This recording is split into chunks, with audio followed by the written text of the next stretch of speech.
See, normally I'd have my fun black and white pillow behind me, but then I realized that my shirt kind of clashed and it made me look like I was trying to blend in like some sort of wild animal but was failing to do so.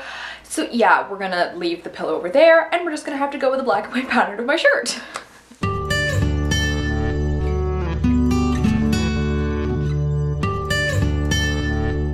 Hello all, everyone, you people. Today I have a book review for you on one of those books that Penguin sent me a while ago, and I'm just now getting around to reviewing it, so yes, sorry about that. It is Half Bad by Sally Green. This is one that has been reviewed a fair amount now. It was released a couple months ago, so people have had time to get their hands on it, check it out, see what they think, but I still wanted to share my thoughts on it. A bit of background on the book, what's going on. It follows 16-year-old Nathan. He lives in a world where witches exist in modern society. So they exist alongside us boring non-magic folk, but there are white witches and black witches. White witches are the good ones, black witches are the bad ones, surprise, surprise. And the white witches definitely run the show. Unfortunately for Nathan, his mother was a white witch and his father was the worst, most evil black witch of all time, Marcus.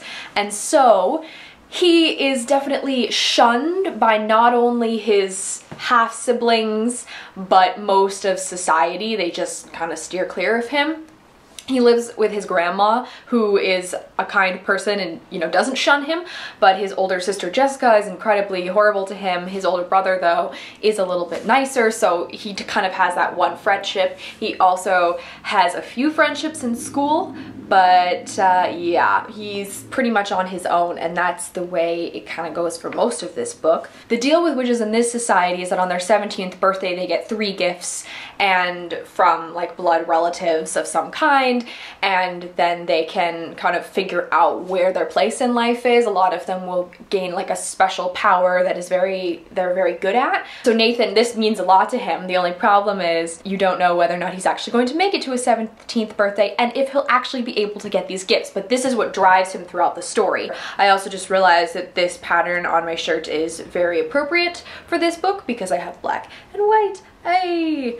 When the book ends, it is left on a serious cliffhanger, so you know that there is another book coming and you really want to know how everything is going to get resolved. One of the things that is definitely different about this book is the writing style. It strikes you right as you open up the book. First page, it's actually written in second person, which is quite rare for books these days. Certain parts of the book are second person, but then they do eventually switch to a more normal perspective, and that was sort of easing you into the story. It was definitely a little weird to get used to at first, but it does make the book stand out. I really enjoyed figuring out the world building was fun, kind of what magic means for these witches, what these witches are capable of, who knows how much, how the government works, how they regulate stuff like this. I always enjoy that perspective of it, so this does a really good job of building this world. Learning all the different people's specialities that they get when they do get their gifts. There were some fun ones that kind of more unique than what you might normally think of with powers. There is, as there are in most YA books, a romance that buds. It's not a super in-your-face thing. It's very demure at first. It does, you know, pick up, like they see each other occasionally and it's like, oh, you